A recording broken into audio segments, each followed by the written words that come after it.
All. This is Our Skies live show, and during this show, I'm not in the studio, nothing fancy.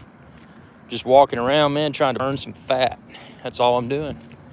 So with that being said, let's go ahead and jump right in here. Got a lot of good stuff, man. We got the iMac that's going to be coming out here in actually a few days. I've already ordered mine.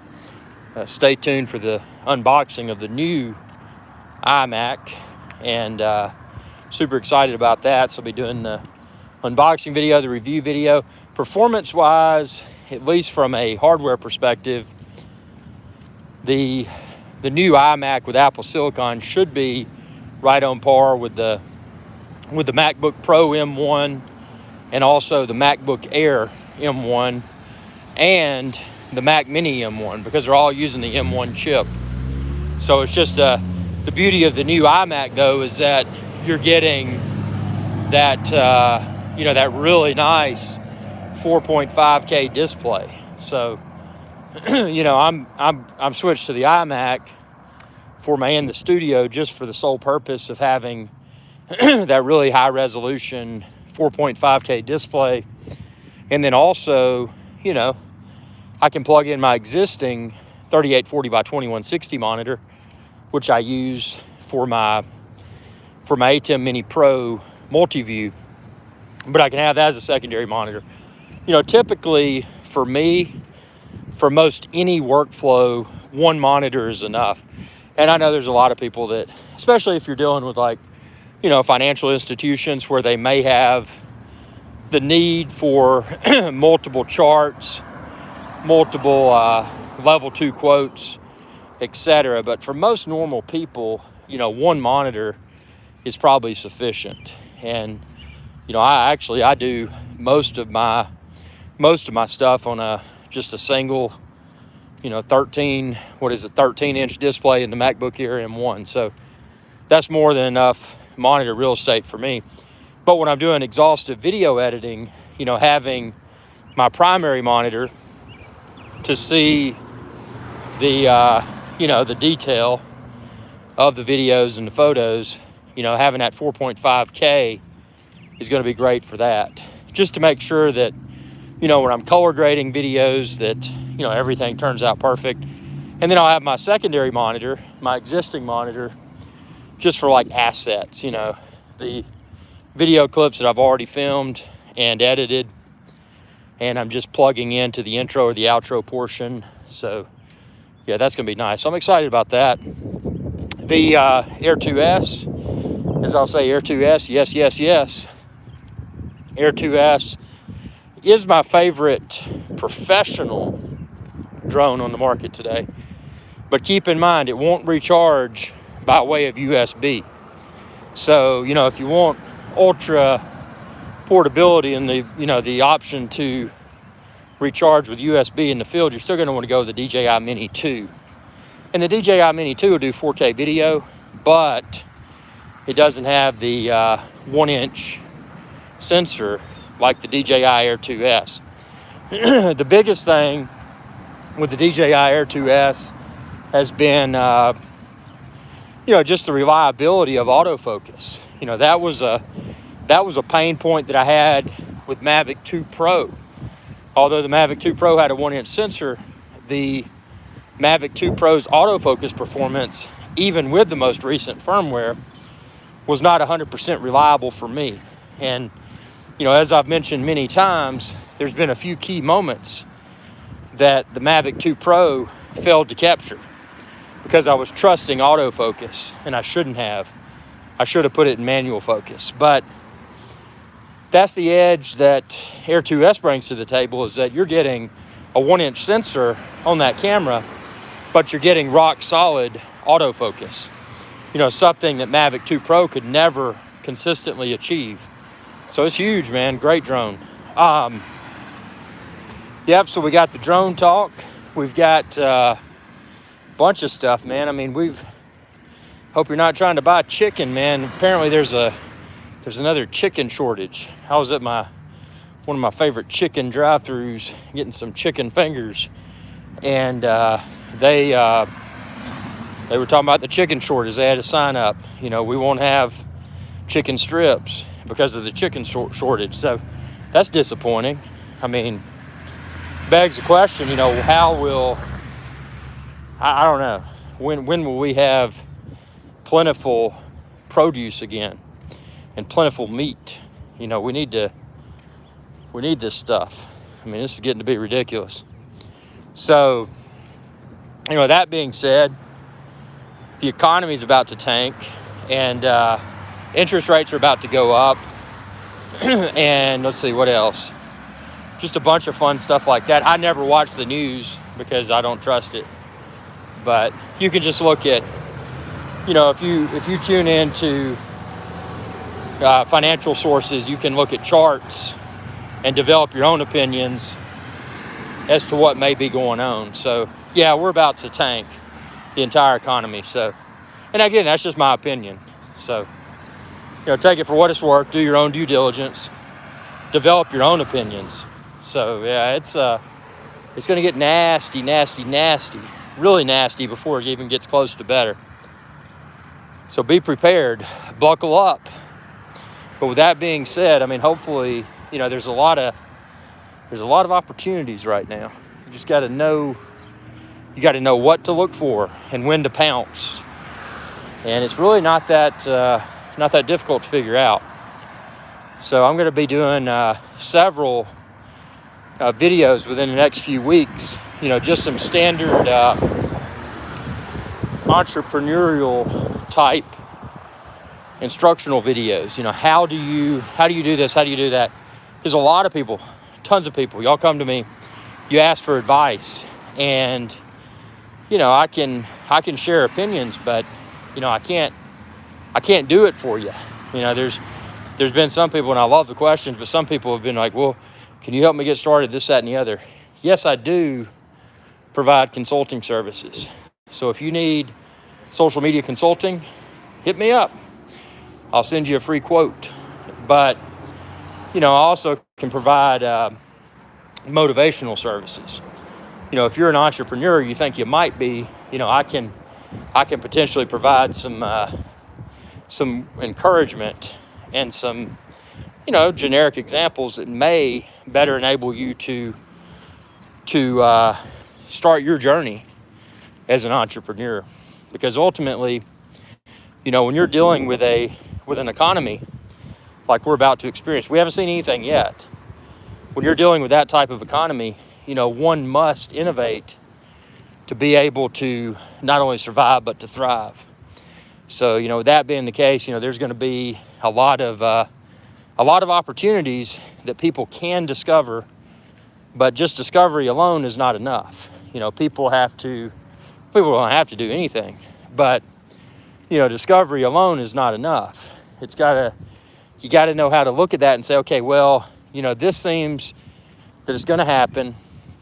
This is how I could build and grow a business model with that in mind. That's not, there's not an instruction book for that. So, you can be a visionary. You can say, okay, you can see what's going to be hot next, but to be able to harness that opportunity and monetize that opportunity and, grow one of your own businesses and potentially sell that business for a huge profit, you just got to know some basics. So, yeah, we'll do a bunch of entrepreneurial live shows. And I mean, nothing's guaranteed. Only guaranteed in life, you're born and you die, and that's about it. But it's what happens in the middle that matters. So, if you can create something great, and it doesn't just have to be the dollar amount, not just the dollar amount signals whether or not it was successful. That can help a lot. But, just knowing that you've created something that, you steer your own ship, that's just that swelling of pride and that, acknowledgement of accomplishment. That's what matters. And, in today's sinking economy, soon to be really sinking economy, it's those opportunities that people choose to create and choose to incubate that will make the difference down the road. Because, I know too many people that, and again, this is for entertainment purposes only. It's not financial advice or anything, but I know too many people that falsely assume that, if they do whatever, whatever that task is, if they get pay increases, if they contribute X percentage to a 401k, if their company provides a 401k, so many people falsely assume that that's all that has to be done. The sad reality is that securities within a 401k can fluctuate. Just because they're up now doesn't mean that they'll still be up when it's time to retire, when people are eligible to withdraw. And the other thing is, when that happens, how high are the taxes going to be then? So what if it's, multi-million-dollar 401k? At that point in time, because the taxes may be so high, it may not be worth much at all. And then especially if the securities inside of it tank. So there's a lot of unknowns. The only way to in my opinion, to better position oneself for future success and relaxation is to just do it right and do it now. Start those business ventures. Be an entrepreneur. Network with fellow entrepreneurs. Don't steal their ideas. Don't give up too much inside info about your ideas, but network professionally. And, bounce ideas off one another. Grow your businesses. Hi from Tallahassee, Florida. Chris, welcome aboard. Tallahassee, I like that place, man. I drive through there a good bit. That's good to get down there in that great state of Florida. Welcome aboard, Chris. So, yeah, today's live show, just geared up, talking about entrepreneurship, trying to burn my gut off.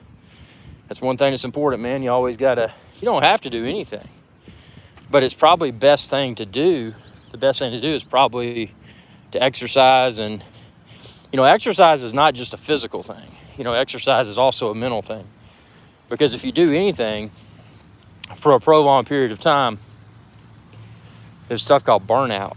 So, for that reason, it's always good to, proactively work out every day. And it's super important, because if you don't, you're gimping your performance. So, yeah, man,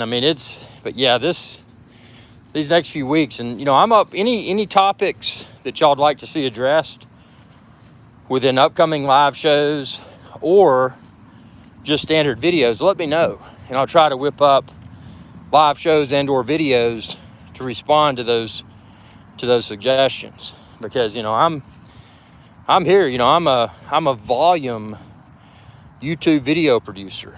I'm not here to spend 2 weeks editing one possible masterpiece. No.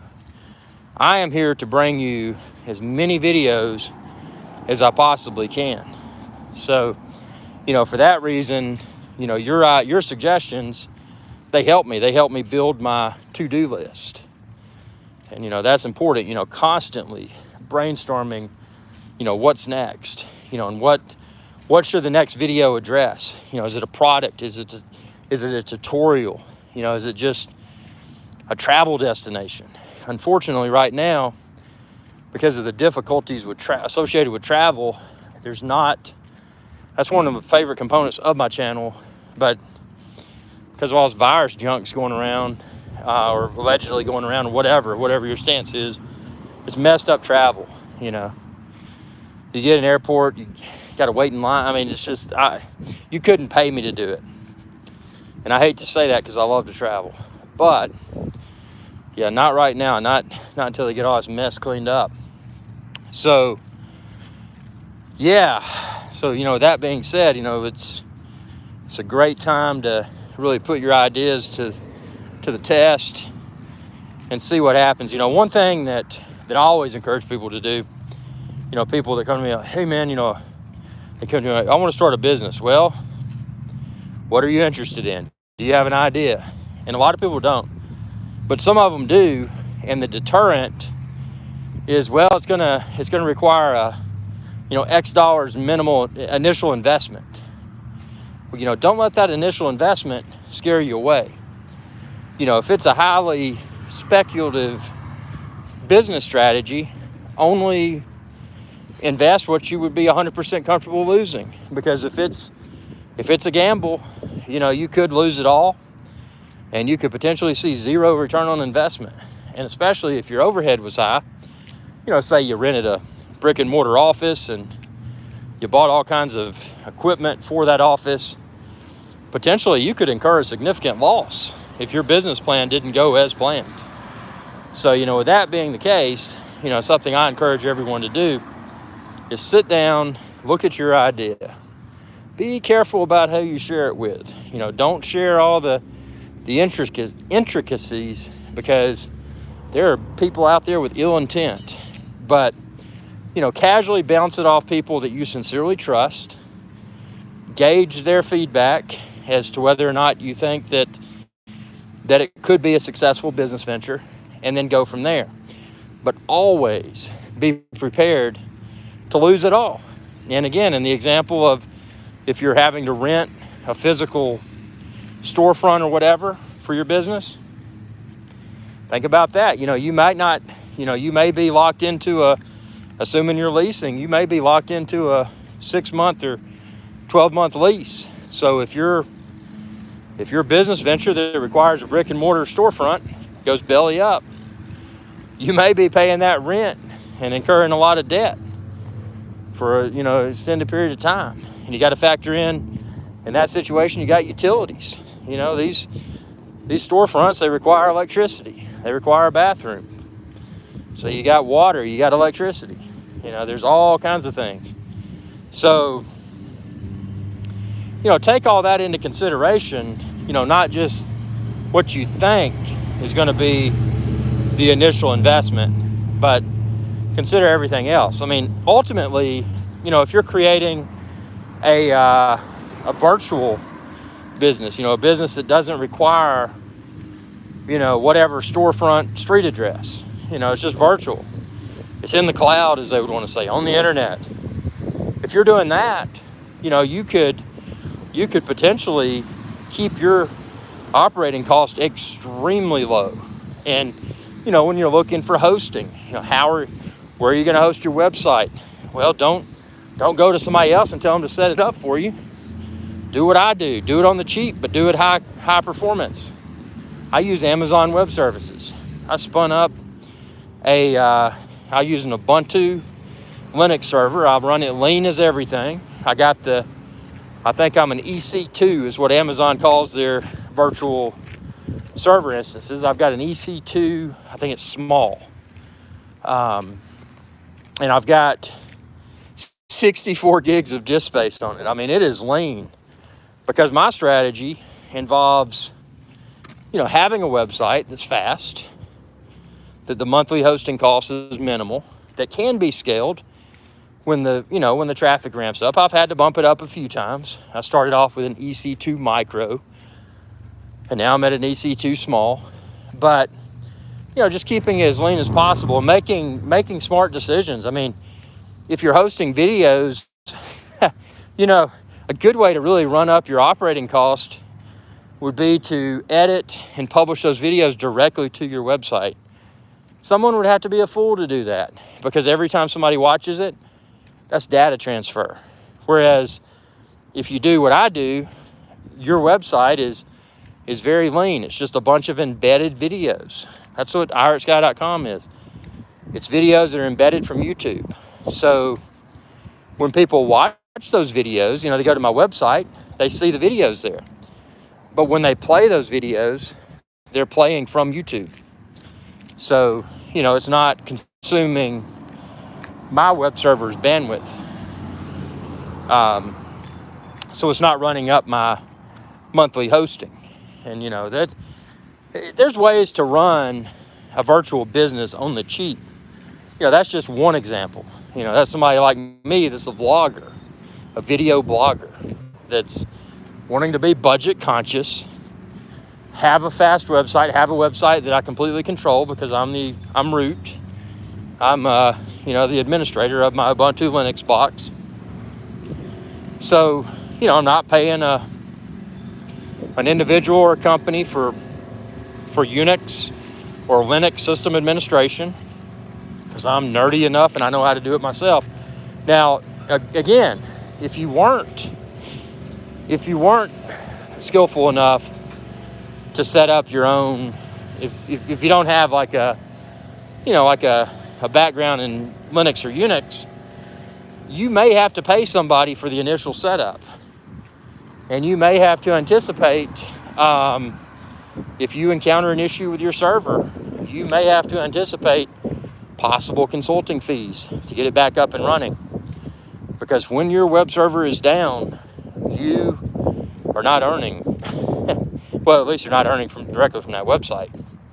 So, virtual business, that virtual presence, that online presence, that website, your social media, that's just as important, if not more important, than people that run a physical business, a business with a physical storefront. So keep that in mind. There can be, just because it's a virtual business model, doesn't mean that the operating cost is always going to be low. Unexpected things happen. A few days ago, I logged into my web server, my Ubuntu Linux web server, and I noticed that when I was installing updates, because I keep all the security patches, I keep the OS itself updated, but I noticed that the available disk space was only about 3%. So, because I run things on the cheap, I didn't have any sort of monitoring in place on my Linux server that would alert me that it was running low on disk. Now, I do have an up-down notification because I found a free way to do that through WordPress. It's called Jetpack. So if my web server locks up, which Linux does not typically lock up, but if it does, I'll get an email saying, hey dude, your web server's down. And then I go in and I fix it. So, Amazon Web Services, AWS, it's just like pushing the power button on a physical server that's locked up. You push a virtual button, it'll restart it, and hopefully all comes back up. But in that situation, the low disk space, all that I did, and you can check out, I posted a tutorial video on my channel, if anybody else has encountered this, how to search a Linux server for large files, how to find large files, or how to find large directories on a Linux server. So I ran that command, and I found the problematic files. They were in /var. If you're familiar with Unix or Linux, /var is where you have a lot of your system logs. So I went in there, and sure enough, it was MySQL. The poor man's SQL, open source SQL. Runs great. But what had happened, I had logging for MySQL, and it was just pumping out and filling up the log directory for MySQL, and it wasn't deleting the old logs.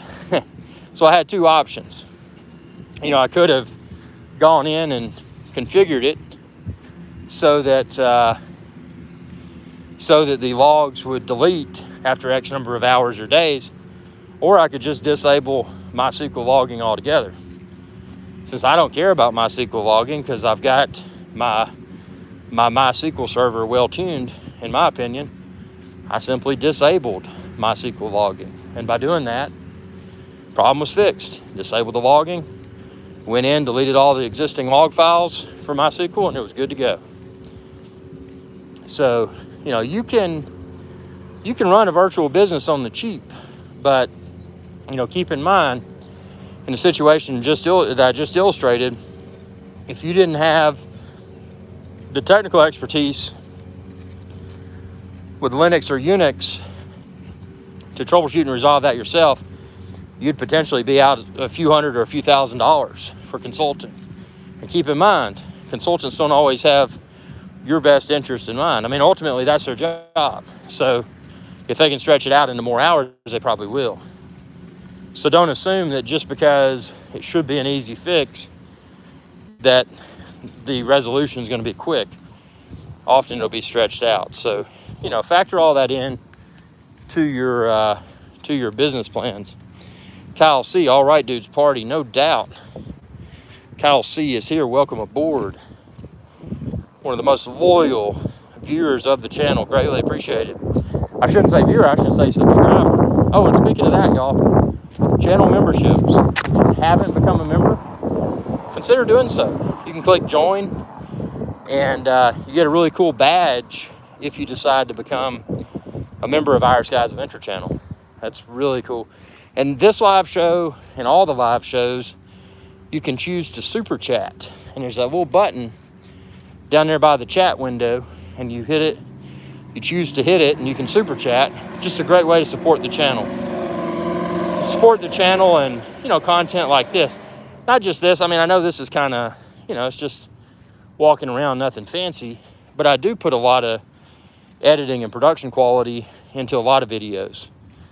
This is more of a, I'm getting out trying to burn my fat off. So I figured I'll live stream while I do it and share some potentially entertaining and or useful information. So, everything is, everything serves a purpose. Man. So far I burned, let's see how much I burned here, man. That's a shame, only 153 calories. But I did eat shrimp Alfredo, so, there's a lot more less unhealthy food options available. So, I mean, there's a lot more food options that are not as healthy as that. Let's put it that way. And I'm not saying shrimp Alfredo is the most healthy thing. I mean, ultimately, like a grilled chicken breast or something like that is pretty good. Some tuna or something. But I'm not trying to go extreme with the diet. I'm just trying to, do what I can to still have good food but do exercise and all that so that I maintain. Again, it's all about the two fingers. If I can't put two fingers in the left side of my pants and the right side of my pants without it feeling tight around the waist, then I'm starting to get too fat.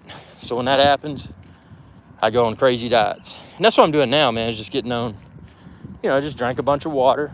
The only beverage is unsweet tea during the week. And on the weekends, just a bunch of Natty Light and or scotch. I mean, beer's not that good for you, but Natty Light's not too bad. And then, scotch, I mean, that's a single malt scotch or some water. That's not bad for you, man. It's just, it's not, no alcohol is good for you, but it's in comparison to sugary beverages that you mix with, ice and syrup and fruit syrup and all that stuff, it's a lot less unhealthy. So, yeah, I mean, it's, just make good choices, do what you want to do. That's what it's all about. But, really looking forward to these entrepreneurial boot camps of sort. So, just something to get together on live shows and interact with others and brainstorm ideas. That's what it's all about. And I know some people personally that have gone big into certain ideas that have completely failed. And I mean, I hate to say it, but with any sort of startup, failure is often an educational opportunity. So even a startup that the creator may feel failed, in reality, it probably provided a tremendous amount of value that'll benefit them when they create, when they bring their next big idea to market. So, never look at something that doesn't turn out to be as profitable as you would want it to be as a failure. Look at it as hey man, that was an educational opportunity. Now I know for the next startup, how to make it more profitable right out the gates. And I mean, it's, one of the coolest things, there's a bunch of different entrepreneurs. There's the people that will become obsessed with their idea to the degree where they'll never let go of it. And, something I encourage everybody to do is before you go live, with your product or service, ask yourself, what is my walk away price? Write that number down, put it on, a piece of paper, lock it up in a fireproof safe. And when and if Kyle says, just not try to lose too much cheddar on educational experiences. Yeah. Put it in a safe, fireproof safe. And then when and if someone offers to buy you out, pull that paper out. And if it's greater than that number, sell. Because at that point, you're not reacting with emotion. When you created that idea, you determined what your walk-away price would be. You documented it on a piece of paper. When that offer came in, and that offer was greater than what was written on that piece of paper, potentially many years ago, you acted upon it. But you acted upon it because you had told yourself that that was your walk-away price. And there's nothing wrong with that. You don't have to grow a business for it to be something that you have to babysit forever. I know people that have created a business and within 6 months have sold it and walked away a multi-millionaire. And then they just move on to the next thing. Because let's face it, y'all, a few $1,000,000 in today's world is nothing. It takes a considerable amount more to really be, as they would say, set for life. So, I think and again, there's different degrees of lifestyle, but for me, I would say to walk away at this point in time, to walk away from all professional pursuits that I would have to have, I would say on today's market, just to account for inflation. And this isn't being a multi-millionaire or anything, but I think a decent number would be probably $15 or $20 million. I think that would provide a decent lifestyle, and would provide enough to where it could as rapid inflation attacks us, at least you still have some money, hopefully have some money left. And that would be enough to have, a small percentage of that to throw into investments and rental properties. Really the way to do it, so you start your startup, you sell it, because you looked at your piece of paper and you're not acting upon emotion. You're selling based upon the number that you had previously set for yourself as your exit price. And then you take all of that, you buy rental properties, you invest some in, high-paying dividend stocks, and then you chill. That's all you do. So, that's something that everybody's got to ask themselves. What is my exit price? And do you ever want to exit? There's some people that'll say nope. They create this thing, they want to see it to the end. So whether it goes way up, maybe it skyrockets, and then it flops because somebody comes out with a better product or service, they're still at the helm. There's some people who say, okay, this has hit the dollar amount that I wanted to achieve, I'm out. Good luck to you. And then they wash their hands of it.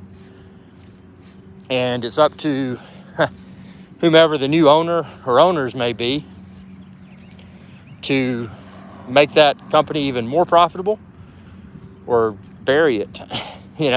At that point, it's not the original founder's responsibility because they sold. Keep in mind, a lot of times if you decide to sell a product or service, you can often, a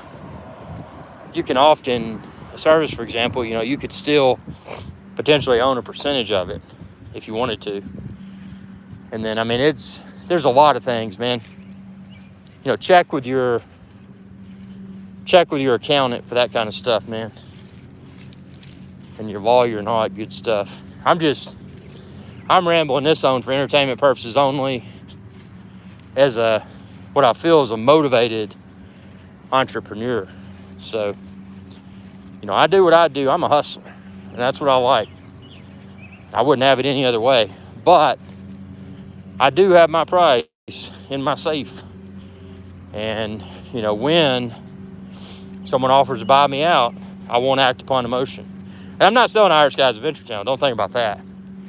Now, this is just one of my business ventures, but it's one that I want to keep around because it's fun. And, you know, I've grown it from 0 to, what's it at now? Maybe 58 million video views. So this is fun and profitable, but it's just my for-profit ventures that would be eligible to sell, you know, should someone come in and try to sweep it off of me at or above that price that I have written on that piece of paper in my safe. So, you know, you got to figure yourself out, figure out what your goals are. And, you know, my best word of advice is never act upon emotion, because whether you're trading penny stocks or whether you're running the next big startup, if you act upon emotion, your decisions will never be correct. So, you know, always,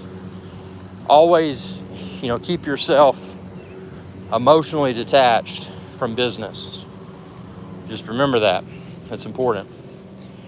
So, yeah, I mean, it's a tough economy, but I will tell y'all, there are dollars to be made, and there are a lot of dollars to be made. So, you know, think about what you're doing. Stay tuned, and we'll do these live shows and professionally network for, you know, entrepreneurship. We'll talk about it. I'd love to hear y'all's stories and all that. I mean, this is just a, you know, walk around and try to burn some fat type show. But yeah, these will be live in the studio, and I'm going to have, you know, obviously I've got the ability now to bring people in face on video with Skype or phone call. You can call the Irish Guys Adventure Channel studio and be live on air and chat. So yeah, just some good stuff, man. But yeah, I burned not much. I'm going to burn more than that. It says I burned 220 calories, which is nothing. When you think about the shrimp Alfredo, and then I hadn't had any of it all day, but I had a mini Pepsi, you know, those little bitty cans. Had that with my dinner. But the rest of the day, I just drank unsweet tea and water. So I don't feel too bad about it. I'm out here walking and talking, and, you know, talking burns calories too. So it's kind of a win-win, you know. I'm gonna switch hands here. Put it in my left hand. Swing my arms while I walk, burn more calories. You know, if you chew gum too, that can help you burn more calories as well. And spicy foods, allegedly, they may help you burn fat more quickly. So I ate a bunch of ghost pepper. Might as well, man. You know, anything that can work or may work, who knows. But yeah, we'll be linking up for some more live shows. Again, appreciate all your support, your subscriptions, sharing with others, your super chats, joining the channel as a member, shopping for drones, camera equipment, and other things on irixsky.com and epicdroneshow.com. It really helps a lot. Stay tuned. We're going to be doing a lot more live shows very soon. So y'all have a good one, and best of luck with your career pursuits.